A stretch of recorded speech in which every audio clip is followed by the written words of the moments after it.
Just when you thought things couldn't get worse for Halo, they did.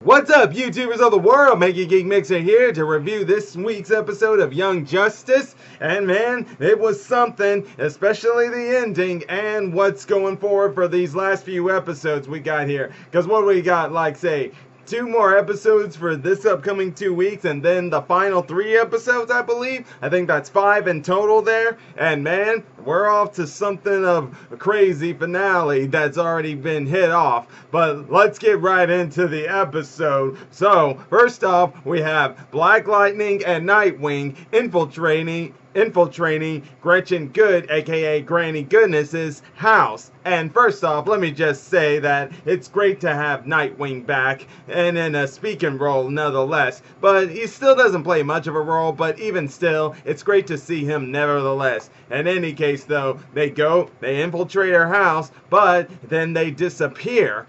How strange is that, is it not? And if that's not crazy enough, well, with Oracle now knowing that they have been gone, she calls in Aquaman. Aquaman, aka Calderon, aka Aqualad. But he's with his boyfriend, who we found out his name. I don't really know how to pronounce it, but I think I have heard that name before, and I'll have to research on this guy. But from what we know of is that he has already been in military training, and he never dropped out of the sorcery class, which, as we all know, Calderon did. And Oracle decides that Aquaman should go and check in on Black Lightning and Nightwing, since they haven't come back from Granny Goodness's house, and his boyfriend decides to come with him, which is good. And speaking of which, that girl that was left in Atlantis at last week's episode, she now is going by the name Dolphin. And I remember hearing that name before in the comics, but I don't know much about it. But it's a beautiful name. It really does fit that girl, and I'm very happy for her. It's really great that she's seemed to be finding her place. But in any case, with Aqualad Aqualad with his boyfriend going over to Gretchen Good's place, they just straight up asked her to take them to where Nightwing and Black Lightning are. And by the way, they're inside, and first off, that's what Gretchen Good does. Right away, they request, and she obliges. And that's when she calls in her servant, Overwatch, or Overlord. I think it's Overwatch. Yeah, I'm pretty sure it's Overwatch. But either way, that thing boom tubes Aqualad and his boyfriend to some sort of dimension where right now Black Lightning and Nightwing are getting tortured and parts of their bodies disappear.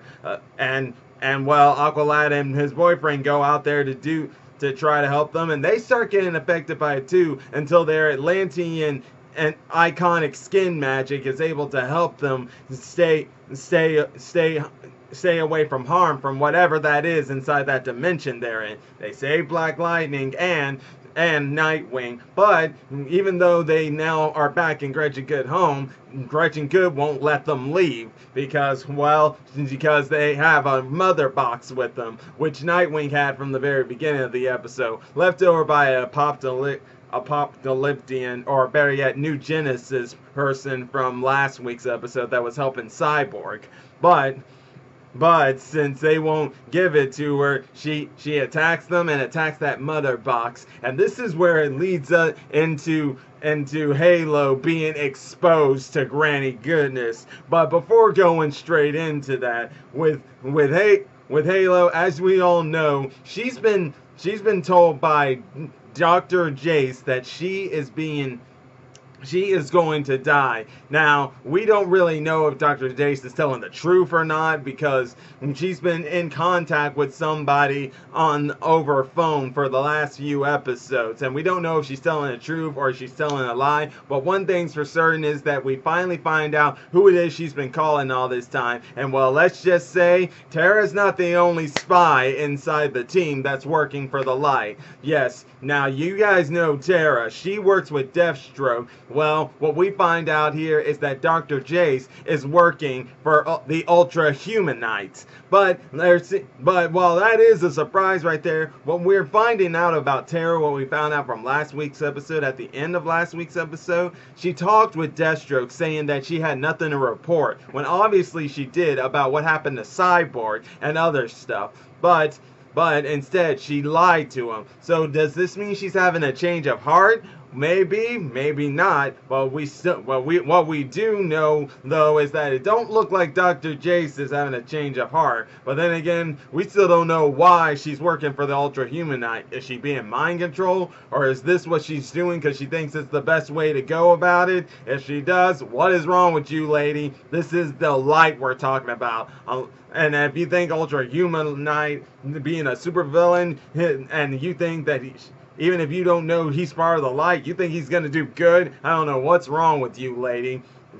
But all that aside too, speaking of, since I mentioned Cyborg, let's first off, he's now starting to get into becoming the cyborg we know. Already he's showing off that he can create a sonic cannon, which he learned from Blue Beetle, and we got him as seen with him and Garfield bonding, which was great. It brought back the old Teen Titans memory from the animated series, because I loved Cyborg and Beast Boy's scenes together. They really were hilarious. So it was great to get that reminiscent nostalgia feeling back there.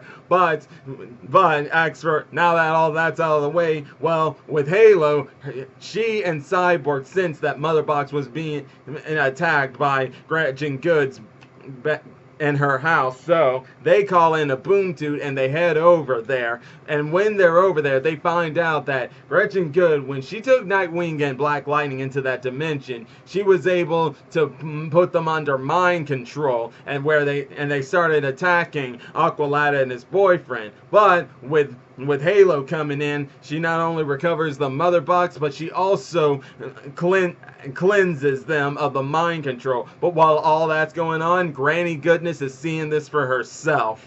And while they did free Nightwing and Black Lightning, and were able to leave, Gretchen Good showed her dark side by saying that she will get them and she will teach them disciple. All that thing that makes Granny Goodness who she is was shown, and I loved it. It was amazing.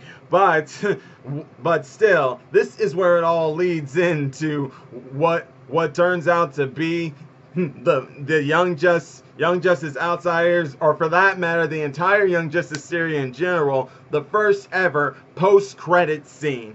And it shows Gretchen Good talking to her master, Darkseid, saying she has found the anti-life equation. Is Halo the anti-life equation, or the key to getting the anti-life equation? If she is, she's in more danger than ever. If what Dr. Jace has been saying is a lie, and her life's really not being a threat to her, it's about to be now. But and if that's not crazy enough, she and Brion look like they were able to finally reconcile everything. Well, that reconcile's about to be short-lived here soon, especially if Darkseid's about to start making his move. But that there, guys, was the main plot. The little side plot we had was of Malcolm and Karen, aka Bumblebee and Guardian, at least back in season 2. They are expecting their baby, and they both keep saying, Malcolm is thinking it's going to be a girl, while Karen thinks it'll be a boy. When she gives birth, we find out it's a boy. I mean, not a boy. I mean a girl. My bad.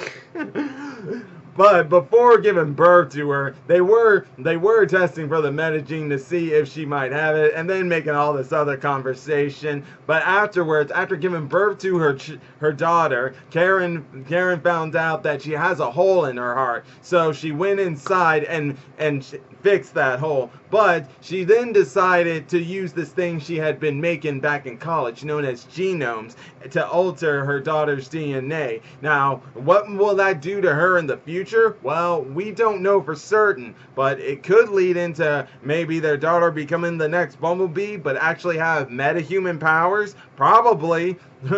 it'll definitely be interesting to see. But definitely, guys, this was a very intriguing episode. Wasn't really much to it per se, except for finding out about Dr. Jace's contact, and seeing Gretchen Good back in action was great too. But the best part of all was knowing that Halo has exposed herself to an apocalyptic person who they believe she's the anti-life equation, or is one of the keys to the anti-life equation, but it's looking like she's saying Halo is the anti-life equation. And one's just gotta wonder what's gonna happen to Halo now. Is she gonna be dead at the end of this season? I don't know. All I know is I'm scared, and I'm wondering how is Halo gonna be able to get out of this, because we're talking about Darkseid here, whose entire goal has been the anti-life equation. It's got me just bottling up, saying, oh, what's about to happen here? Because I'm getting scared about what's going to happen to Halo. I really love Halo, and I don't want her to go. But that'll be all for today, guys. And I really like to know what you guys thought of this episode. Did you like it? Did you hate it? What were your best scenes? What were your worst scenes? And just, hey, if you enjoy my videos, all you gotta do is click that like button, subscribe to the channel, and the bell icon to be notified when I make more videos. And until then, MegaGeekMixer signing out. Bye!